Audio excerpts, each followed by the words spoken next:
j'espère que vous allez bien. Aujourd'hui, je voudrais vous parler des enfants et de toutes les petites maladies quotidiennes, ORL, bronchite, rhume à répétition, et savoir comment les protéger un petit peu de ça au maximum.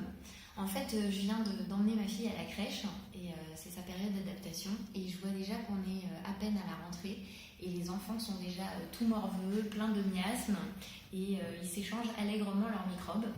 Donc, qu'est-ce qu'on va pouvoir faire pour empêcher ça, en tout cas au maximum?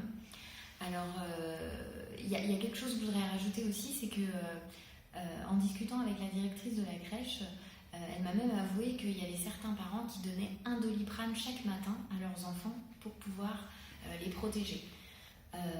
Sincèrement, c'est pas la meilleure chose à faire. Le Doliprane, c'est uniquement quand c'est nécessaire. Et il y a bien d'autres choses à faire avant d'en arriver là. Donc, la première chose pour protéger les enfants, c'est d'utiliser des huiles essentielles. Alors, il y en a deux qu'on peut utiliser sur les enfants en toute sécurité. C'est, alors la première, vous l'avez ici, donc l'Eucalyptus radié, Eucalyptus radiata, de son petit nom latin. Voilà. Donc celle-ci, elle est antivirale, antibactérienne, anticatarale, expectorante. Donc ça, c'est aussi bien en prévention que on peut l'utiliser aussi quand les microbes sont déjà là. Et vous avez la Ravinsara, c'est une de mes préférées. C'est une huile essentielle extrêmement antivirale. Cinnamomum camphora cetecineol, c'est son nom latin. Et ça, vous pouvez donc en appliquer sur les enfants avant de les emmener à la crèche. Donc on en met une goutte sur les poignets. Vous pouvez aussi en mettre un petit peu ici, voilà, au niveau des bronches ou un petit peu dans le dos. Mais en tout cas, sur les poignets, c'est super efficace. Ça va éviter, ça va les protéger. Et puis ça va éviter qu'ils s'échangent aussi tous leurs petits microbes. S'il y avait des diffuseurs d'huile essentielle, de ces deux huiles essentielles dans les crèches, je vous garantis qu'il y aurait beaucoup moins de malades. Voilà, le message est lancé. La deuxième chose à faire, et non des moindres, c'est d'éviter le grignotage à tout prix. Quand vos enfants grignotent sans cesse, vous affaiblissez leur système immunitaire. En fait, le système immunitaire, c'est le premier système qui est endommagé par le non-stop alimentaire.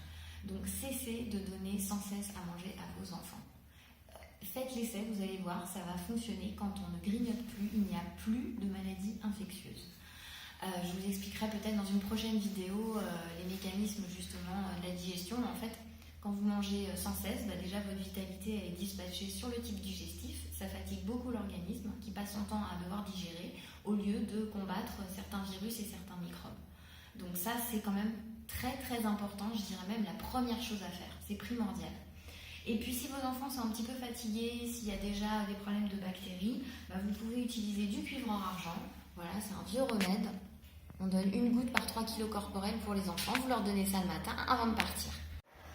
Voilà, j'espère que cette vidéo vous a plu. Si c'est le cas, eh bien, écoutez, n'hésitez pas à la partager. À la liker aussi. Mettez aussi des commentaires sous la vidéo. Et puis, vous pouvez également vous abonner à la chaîne si vous souhaitez recevoir régulièrement des astuces, santé, remèdes naturels et du bon sens surtout. Et d'ici là, à très bientôt.